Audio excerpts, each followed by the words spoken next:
The arrival of the predators. The first sighting came from an observatory in Chile. At first, astronomers thought it was just another asteroid cluster drifting past Mars. But within hours, the rocks shifted formation, synchronizing into a precise grid. Ships, dozens of them. By the time the governments of Earth scrambled to convene, the alien fleet had already pierced the orbit of the moon. The Korthai had arrived. They were hunters by nature, bred over eons to dominate weaker species. Across the galaxy, they had stalked and slaughtered civilizations, treating entire planets as vast hunting preserves. To them, Earth was nothing more than another cage filled with prey. When their first transmission came, it was not a greeting, it was a declaration. A guttural, growling voice echoed across every screen and speaker on Earth. Humans, you are soft-fleshed, fragile, and slow. You are prey. Run, if you wish. It will make the hunt more satisfying. Panic spread. In New York, traffic gridlocked as people tried to flee the city. In Beijing, military convoys rolled through the streets. In Nairobi, church bells rang as families huddled together in prayer. Across the globe, humanity braced for the end. But the Korthai didn't want surrender. They wanted sport. The first wave descended over Rio de Janeiro. Massive armored figures, towering 3 meters tall, stalked the streets. Their bodies were plated in organic steel, their claws curved and razor-sharp. They moved with terrifying grace, scanning for human signatures. Civilians screamed as the predators dragged them into the open, tagging them like trophies before slaughtering them. To the Korthai, it was routine. Another world, another easy harvest. But then, something happened that was not routine. A squad of hunters pursued a cluster of humans into the shattered remains of a collapsed highway. The humans scattered, just as prey should. The Korthai laughed in their harsh, clicking tongue and moved in. Then the first alien's head snapped back, a neat hole drilled straight through its skull. The others roared in confusion, searching the shadows. Another dropped, throat punctured. A third stumbled as a crude pipe bomb detonated beneath its feet, ripping through armored flesh. From the darkness of the rubble, gunfire rang out. Not wild, panicked shots, but precise surgical bursts. The humans weren't running. They were fighting. The last Korthai in the squad retreated, dragging its wounded leg. Its mandibles clicked nervously as it scrambled back toward its dropship. Its commanders demanded an explanation, but the only thing the creature managed to rasp before collapsing was a single word. Hunters! Far above the planet, the alien warlord Krothveldar listened to the report with disdain. His species had conquered hundreds of worlds without losing more than a handful of warriors. The idea that these frail bipeds could wound even one of his hunters was absurd. Isolated resistance, he growled. The prey fights back, as some do, but they will break. Yet beneath his confidence, unease stirred. The footage from the ground showed humans moving with strange cunning. They didn't fight like prey. They stalked, flanked, and vanished. On Earth, in a makeshift command bunker beneath the Rockies, General Marcus Reed slammed his fist on the table. They think we're cattle. They think this planet is a slaughterhouse. Fine, let's show them what happens when you corner human beings. Satellite feeds flickered across the screens. Alien ships hovering over cities. Armored beasts marching across landscapes. But there were also victories. In Manila, fishermen ambushed a squad of aliens with spears and Molotov cocktails, dragging 2 of the hunters beneath the waves. In Siberia, hunters froze to death when led into a blizzard by decoy trails. In Chicago, a sniper took down 3 aliens with a single rifle, each shot echoing through the city like a promise. Humanity had been underestimated before, by nature, by war, by history. Every time it adapted, every time it survived. Now, faced with extinction, it would hunt. Night fell over Rio, but the city no longer belonged to its conquerors. Smoke rose from burning wreckage as humans stalked the ruins. A young woman named Elena wiped alien blood from her knife and whispered to the survivors behind her. They think we're prey. Let's make them regret it. Her words echoed the same sentiment rising across the globe. The Korthai had come to Earth to hunt, but in the shadows of forests, ruins, and mountains, humanity's true nature awakened. Not prey, predators, blood and the shadows. The Korthai expected chaos. They expected humans to panic, scatter, and be easy quarry. For the first few days, it looked as though Earth was fulfilling their prophecy. Millions fled the cities, highways jammed, communications fractured. But when prey flees, predators relax. That was the first mistake. By the end of the first week, ambushes spread like wildfire. In the forests of Appalachia, an alien hunting squad advanced through dense undergrowth, their thermal vision sweeping for human heat signatures. Their mandibles clicked in anticipation. This was the thrill, the moment before the kill. Then one of them tripped a wire. The explosion ripped through the underbrush, tearing apart two hunters. The survivors scattered, confused, searching for their attackers. But the humans were invisible. Camouflaged in ghillie suits, they moved like ghosts through the trees. Rifle shots cracked one by one, each hitting precisely. By the time the last Korthai realized what was happening, a knife was already pressed against its throat. The human leaned close and whispered, "Not prey." Across the world, stories like this multiplied. Farmers set up pits lined with steel spikes. Fishermen baited alien patrols into narrow alleys before collapsing buildings on them. Soldiers who had once trained for conventional war abandoned tanks and jets, too vulnerable against orbital firepower. Instead, they turned to guerrilla tactics, fighting in shadows, refusing open confrontation. To the Korthai, it was infuriating. No prey had ever adapted so quickly. Commander Veldar convened a war council aboard his flagship. The chamber pulsed with the glow of red tactical displays, showing Earth's surface littered with skirmishes. His hunters bowed before him, but he could smell their unease. "These humans are animals," one snarled. "They bite and claw, but they will break. They must." Veldar slammed his clawed fist against the table. "Then why do I hear reports of hunting squads vanishing without trace? Why do I see warriors mutilated, strung up as warnings?" Silence answered him. The thoughts slithered through the chamber like poison. The prey is hunting us. In the ruins of Chicago, Sergeant Daniel Cole crouched on the 37th floor of a shattered skyscraper. His spotter, Ramirez, adjusted the scope on his rifle. "Two targets, northwest corner," Ramirez murmured. "Big bastards think they're sneaking." Cole's breath slowed. The rifle's crosshairs settled on a glowing alien skull. One squeeze, a flash. The first Korthai dropped like a stone. The second roared, scanning rooftops. Too late. Another shot, and it fell beside its comrade. Cole exhaled. "Two down." Ramirez smirked. "And they thought we were lunch." They didn't linger. Already they were on the move, vanishing before reinforcement arrived. For every alien corpse left behind, fear multiplied. Psychological warfare became humanity's deadliest weapon.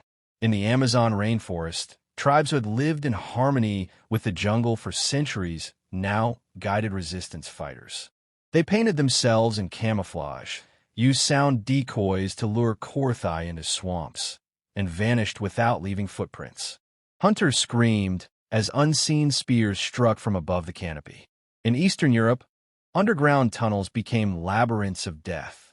Aliens who entered never came back. Mines, tripwires, and traps turned every corridor into a grave.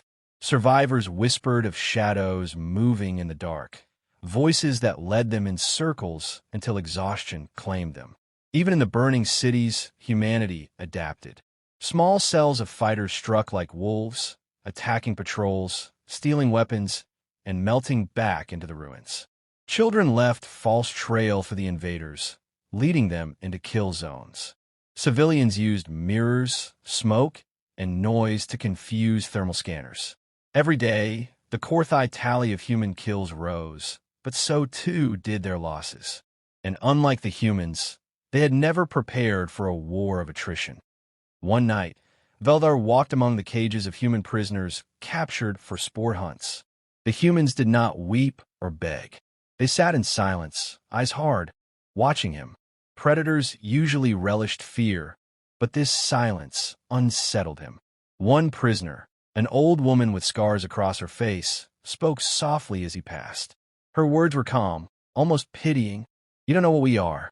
Veldar snarled, but when he left, her voice lingered in his mind. Back on Earth, Elena, the young woman who had survived Rio, now led a band of fighters through the city's ruins. She carried a stolen alien blade strapped across her back. Each raid her group carried out was riskier, but each success drew more survivors to her banner. One evening, as they prepared to strike a patrol, a boy asked her, "Why don't we just hide? Why fight them?" Elena's gaze hardened. She gestured to the alien blade. "Because they think they're hunters. They don't understand. This is our world, and on our world, we are the predators." The boy nodded, fear replaced with determination. By the second month of invasion, the tide had shifted. The Korthai still held the skies, still rained fire from orbit, but on the ground? On the ground, every shadow was dangerous. Every tree, every ruin, every silence held teeth. For the first time in their history, the hunters were afraid to hunt. The predator becomes the prey. By the third month of the invasion, the Korthai were no longer walking confidently through Earth's cities and forests. They moved in groups of 10 instead of 3, their armored hides smeared with mud to mask their heat signatures. They stalked with weapons drawn, scanning every shadow, flinching at every echo. Predators had become prey. In the dense forests of the Pacific Northwest, a squad of Korthai crept along a mossy ravine. They advanced cautiously, remembering the last patrol that had vanished. Their leader, a scarred veteran named Relk, signaled for silence. The air smelled wrong. Too still. Too human. A branch cracked overhead. Relk spun, weapon raised, too late. A sharpened log swung down from the canopy, impaling one of his hunters. Panic erupted. Gunfire sprayed wildly into the trees. Then came the whispers, human voices echoing from everywhere at once. "Over here. Behind you. Run." The squad broke formation, crashing through the underbrush. One by one, they were taken, snared in traps, dragged into shadows, silenced by knives. Relk fought desperately, slashing with his claws, but when he turned, he found himself surrounded. Humans in ghillie suits, faces smeared with mud, rifles raised. Relk roared in defiance, but the humans didn't flinch. One of them, a woman with cold eyes, simply whispered, "Hunted." A single shot ended him. Stories like these spread across the alien fleet. The Korthai had crushed civilizations across the stars, yet this world gnawed at them. They had always believed prey existed only to flee and die. But these humans didn't flee. They didn't wait to be slaughtered. They fought, adapted, and struck back harder each day. Kroth Veldar watched his hunters return to the flagship with eyes wide and claws trembling. Some refused to speak. Others spoke only of eyes in the dark and death from nowhere. His warriors were breaking. "How can soft-flesh creatures do this to us?" one hunter demanded during a council. "We are Korthai, the apex. This is impossible." Veldar bared his fangs. "No, it is worse than impossible. It is real." On Earth, resistance forces were no longer scattered survivors. They were evolving into organized packs. Elena's band in Rio joined with others, forming a network of strike teams across South America. In Asia, villages pooled their resources, sending food and weapons to fighters. In North America, soldiers and civilians trained side by side, passing down sniper skills, trap building, and sabotage. Sergeant Cole and Ramirez, once lone snipers, now led entire units. Their mantra was simple: make them bleed, make them fear. Technology became the next weapon. Fallen alien gear was scavenged, studied, and repurposed. Engineers hacked plasma rifles, attaching them to human stocks for stability. Mechanics stripped down alien armor to create makeshift shields. A group of scientists in Poland managed to rig a cloaking device from damaged alien tech, allowing a single operative to vanish in the dark. Each adaptation made humanity deadlier. The first major alien rout came in Siberia.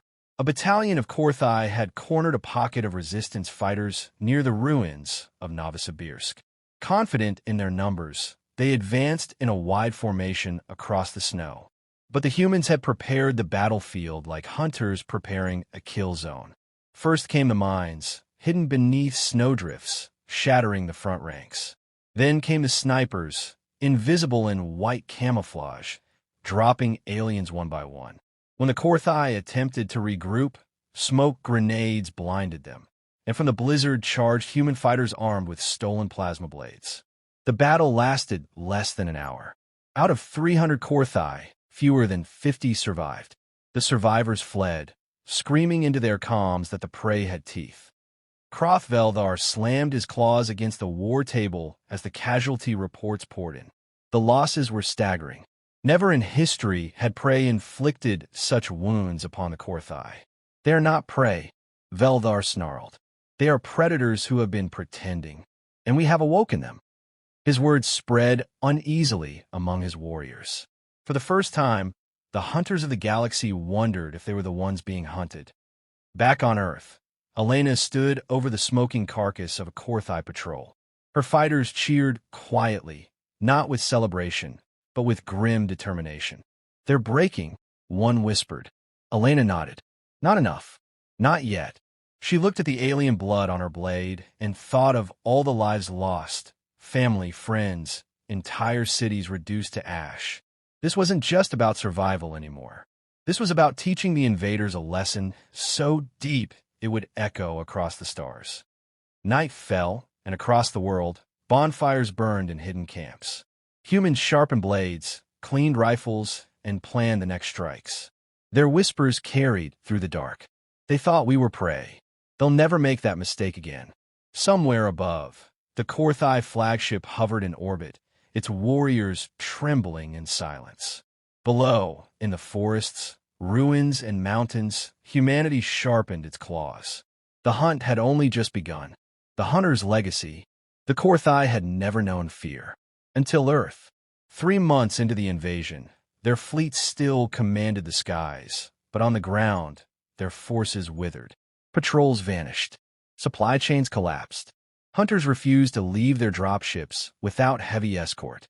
Commander Krothveldar snarled as he paced the war chamber. His once proud hunters avoided his gaze. Reports of ambushes filled the screens, burning wreckage, slaughtered squads, whispers of humans hunting in packs. "This world is cursed," one officer muttered. "No," Veldar growled. "This world is teaching us what we never wished to know, what it feels like to be prey." Desperate to salvage pride, the Korthai deployed their ultimate weapon, a bioengineered apex beast known as the Ravager, a towering monster bred from the predators of 3 conquered worlds. It was meant to break the human spirit, to prove once and for all that resistance was futile. They unleashed it in the ruins of Sao Paulo. The Ravager was a nightmare of muscle and bone, armored with obsidian plates for arms ending in talons and a maw that could swallow a tank hole. When it hit the ground, the shockwave shattered buildings. Its roar rolled through the city like thunder, shaking the bones of every survivor. The Korthai laughed as the beast charged through the ruins, crushing walls, scattering fighters. But humanity did not scatter. They adapted. Elena, now a leader of hundreds, stood atop a crumbling high-rise. She raised a radio to her lips. "Pack 1, draw it north. Pack 2, flank it. Cole, Ramirez, you know what to do." The hunt began. Explosives detonated in alleys, driving the Ravager into a kill zone. Fighters darted from cover to cover, firing plasma rifles stolen from alien corpses. The beast roared, swiping buildings apart, but every swing left it more exposed. From a skyscraper half a mile away, Sergeant Cole adjusted his scope. Ramirez whispered, "That thing's not going down easy." Cole's jaw tightened. "Good. That means we just need to work harder." His first shot pierced the beast's eye. It shrieked, thrashing wildly. Fighters swarmed like wolves, cutting tendons, planting charges. Every time it turned to strike, another team attacked its flanks. For hours, the battle raged. The The Korthai watched in disbelief from their dropships as the prey coordinated with brutal precision. No single fighter could match the Ravager, but humanity didn't fight alone. They hunted in packs. Finally, Elena's team planted explosives along a toppled skyscraper. She gave the order. The building collapsed onto the Ravager, burying it in steel and concrete. As it thrashed, wounded, and pinned, Cole delivered the final shot, straight through its other eye into the brain. Silence fell over Sao Paulo. Then came the cheers. The beast was dead. When word spread of the Ravager's defeat, panic gripped the Korthai. If the humans could kill their greatest weapon, what else were they capable of? Warriors whispered mutiny. Some refused to leave orbit at all. Velder felt the unthinkable doubt. His people had come to Earth to hunt, but now his hunters were being butchered, their legend shattered. He had one choice left: retreat. He gave the order. The fleet pulled back, engines burning as they left orbit. Not in triumph, not even in stalemate, but in humiliation. On the ground, humanity emerged from the shadows. Fighters stood on rooftops, staring at the retreating ships. Worn, bloodied, but unbroken. In Rio, Elena dropped to her knees, exhaustion finally overtaking her. Survivors lifted her up, chanting not her name, but a single word: Hunters. In Chicago, Cole and Ramirez sat in silence, rifles across their laps, watching the skies clear. Ramirez finally broke the quiet. Think they'll come back? Cole shook his head. Not for a long, long time. We just taught them what Earth really is. Months later, humanity was still rebuilding, but the invasion had changed everything. Alien technology littered the planet, waiting to be studied. Survivors spoke not with despair, but with fire. Across the stars, rumors spread faster than light. Whispers among predator species carried a warning like a curse. Do not hunt the humans. They will hunt you back. Commander Veldar, disgraced, recorded his final message to the Korthai High Council. His voice trembled with something no Korthai had ever admitted. They're not prey. They are predators who wear the skin of prey until his time strike. We went to Earth for trophies. Instead, we became theirs. Remember this. Do not return to that cursed world. For there, in the shadows, the humans wait. On a quiet hillside, Elena watched the sun rise over her broken city. For the first time since the invasion began, it felt like hope. She whispered to herself, to the fallen, and to the stars above. We are not prey. Never again. And with that, humanity's legacy as the galaxy's most dangerous hunters began.